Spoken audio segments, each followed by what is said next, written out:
সঞ্চয়ের টাকা ডাবল করতে বিভিন্ন ধরনের ডিপিএস বা এফডিআর এর স্কিম দিচ্ছে দেশের ব্যাংকগুলো।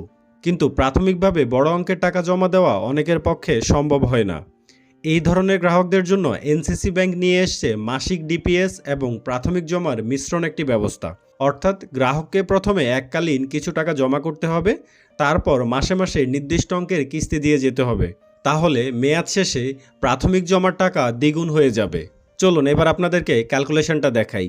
সো প্রথমে ধরুন আপনি মাসিক জমা করলেন 25,000 টাকা, নির্দিষ্ট মেয়াদ শেষে আপনার এই টাকা হয়ে যাবে 50,000 টাকা। সো কতদিন পরে আপনার এটা ডাবল হবে সেটা ডিপেন্ড করছে আপনার উপর।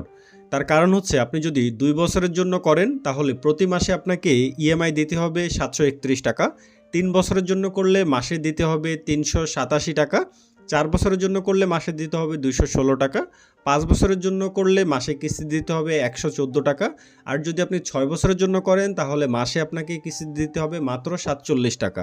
তাহলে মেয়াদ শেষে আপনি 50,000 টাকা পাবেন। অর্থাৎ শুরুতে আপনি 25,000 টাকা দিয়ে অ্যাকাউন্টটা ওপেন করবেন, তারপর আপনি যে মেয়াদে করতে যাচ্ছেন ওই মেয়াদ অনুযায়ী প্রতি মাসে যে ইএমআই বা কিস্তিটা আসে সেটা আপনাকে পরিশোধ করতে হবে। তাহলে মেয়াদ শেষে আপনি প্রাথমিক জমা যে 25,000 সেটা ডাবল 50,000 টাকা ফেরত পাবেন। সেমভাবে আপনি যদি 50,000 টাকা দিয়ে অ্যাকাউন্টটি ওপেন করেন তাহলে আপনি মেয়াদ শেষে পাবেন 1,00,000 টাকা। সো আপনি 2 বছরের জন্য করলে প্রতি মাসে আপনাকে ইএমআই দিতে হবে 1462 টাকা, 3 বছরের জন্য করলে আপনাকে দিতে হবে 774 টাকা, 4 বছরের জন্য করলে আপনাকে দিতে হবে 432 টাকা, যদি 5 বছরের জন্য করেন তাহলে আপনাকে ইএমআই দিতে হবে 228 টাকা, আর যদি 6 বছরের জন্য করেন তাহলে আপনাকে মাসিক কিস্তি দিতে হবে মাত্র 93 টাকা করে। তাহলে মেয়াদ শেষে আপনি 1,00,000 টাকা ফেরত পাবেন। আর যদি আপনি 1,00,000 টাকা দিয়ে অ্যাকাউন্টটি ওপেন করেন তাহলে আপনি নির্দিষ্ট মেয়াদ শেষে 2,00,000 টাকা পাবেন।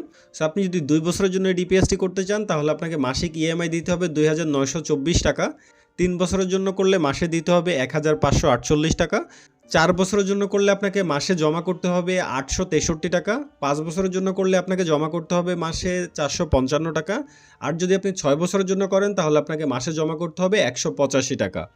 অর্থাৎ আপনি যদি 1,00,000 টাকা দিয়ে ডিপিএসটা ওপেন করেন 6 বছরের জন্য, প্রথমে আপনি 1,00,000 টাকা দিয়ে আপনার অ্যাকাউন্টে ওপেন করবেন, তারপর 6 বছর ধরে প্রতি মাসে মাত্র 185 টাকা করে জমা করবেন এবং 6 বছর পরে আপনি 2,00,000 টাকা ফেরত পাবেন। এবার আপনি যদি 2,00,000 টাকা দিয়ে অ্যাকাউন্টটি ওপেন করেন তাহলে আপনি মেয়াদ শেষে পাবেন 4,00,000 টাকা।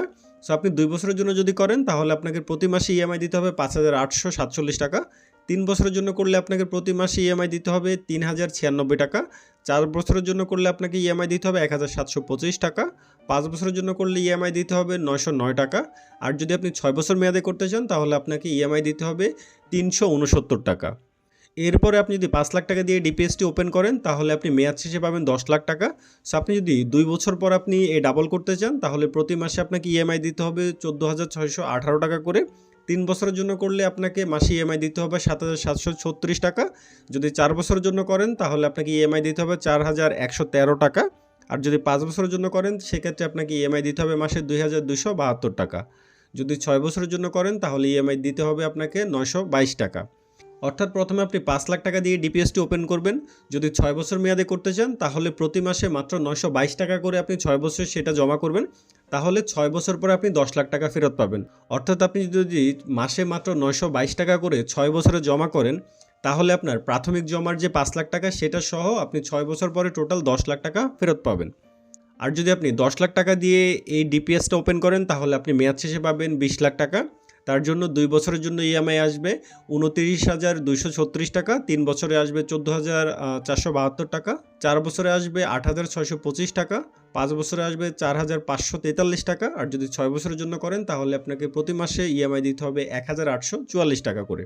তাহলে মেয়াদ শেষে আপনি 20,00,000 পাবেন। আর যদি 20,00,000 দিয়ে এই ডিপিএসটি ওপেন করেন এবং আপনি চান যে মেয়াদ শেষে এটা 40,00,000 হবে তাহলে 2 বছরের জন্য করলে আপনাকে প্রতি মাসে ইএমআই দিতে হবে 58,470 টাকা, 3 বছরের জন্য করলে দিতে হবে 30,944 টাকা, 4 বছরের জন্য করলে প্রতি মাসে আপনার ইএমআই আসবে 17,249 টাকা, 5 বছরের জন্য করলে আপনার প্রতি মাসে ইএমআই আসবে 9,086 টাকা, আর যদি আপনি 6 বছর মেয়াদে করতে চান তাহলে প্রতি মাসে আপনাকে ইএমআই দিতে হবে 3,688 টাকা। তাহলে আপনি 6 বছর পরে মেয়াদ শেষে টোটাল 40,00,000 টাকার অ্যামাউন্টটা ফেরত পাবেন। সো এখানে যে ক্যালকুলেশনটা দেখানো হয়েছে এটা কিন্তু ট্যাক্স কাটার আগে, অর্থাৎ আপনি যখন রিটার্নটা পাবেন সেটা নিয়ম অনুযায়ী আপনার যে ইনকাম ট্যাক্সের রিটার্ন যদি জমা দেন সেক্ষেত্রে যে ইন্টারেস্টটা পাবেন সেটার উপর 10% সোর্স ট্যাক্স কাটবে, আর যদি ট্যাক্স রিটার্নের কপি জমা না দেন সেক্ষেত্রে 15% সোর্স ট্যাক্স কাটবে। আর গভর্নমেন্টের যে রুল সেই রুল অনুযায়ী কিন্তু এক্সাইজ ডিউটিও কাটবে। সুতরাং আপনারা যারা ডিপিএস করতে আগ্রহী এবং মেয়াদ শেষে খুব ভালো একটা অ্যামাউন্ট আপনারা রিটার্ন নিতে চান, তাহলে এই ডিপিএসটা করতে পারেন এনসিসি ব্যাংকে। প্রথমে একটা প্রাথমিক জমা দিয়ে আপনি ডিপিএসটা ওপেন করবেন, তারপর যে মেয়াদে করতে চাচ্ছেন সেই অনুযায়ী আপনি কিস্তিটা কন্টিনিউ করবেন এবং মেয়াদ শেষে আপনি যে প্রাথমিক জমার অ্যামাউন্ট আছে সেটার আপনি দ্বিগুণ ফেরত পাবেন। সো ভিডিওটি যদি ভালো লাগে ভিডিওতে লাইক করে চ্যানেলটা সাবস্ক্রাইব করে দিবেন। আর পরবর্তীতে কোন ব্যাংক নিয়ে আপনি ডিপিএস বা এফডিআর এর ডিটেলস দেখতে চান সেটা কমেন্ট করে জানাবেন। ভালো থাকবেন, কথা হবে পরবর্তী নতুন আরেকটা ভিডিওতে। ধন্যবাদ।